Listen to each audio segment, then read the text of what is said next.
Je suis MJ Del Guerab et quelles que soient les contingences politiques, je suis candidat pour les élections législatives sur la 9e circonscription des Français de l'étranger. Françaises et des Français de l'étranger. Voilà.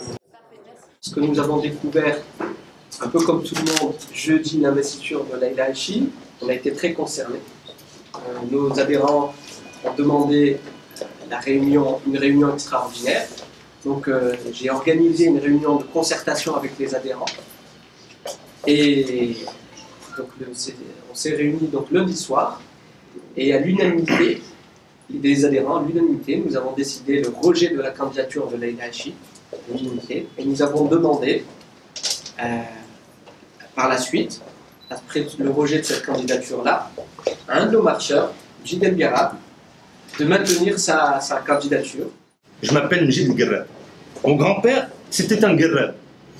Il portait de l'eau dans une peau de chèvre séchée sur les marchés d'Eït-Ishaq. Je ne sais pas si vous connaissez Eït-Ishaq dans les montagnes du Moyen Atlas, qui est mon village maternel, pour faire vivre sa famille.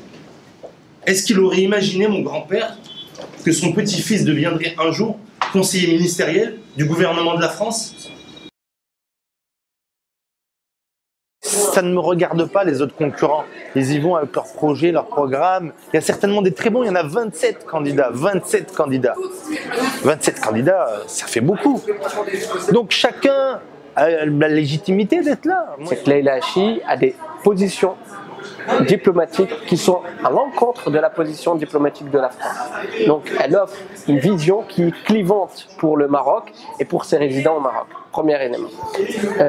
Pour les résidents français au Maroc. Le deuxième élément, c'est que c'est une candidature qui est soutenue par le MoDem et que nous ne connaissons absolument pas. Donc nous avons fondé beaucoup d'espoir sur Emmanuel Macron pour transformer le paysage politique français.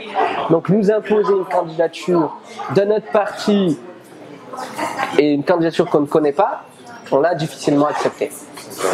En plus de ses positions clivantes sur de nombreux sujets, notamment l'intégrité territoriale du Maroc.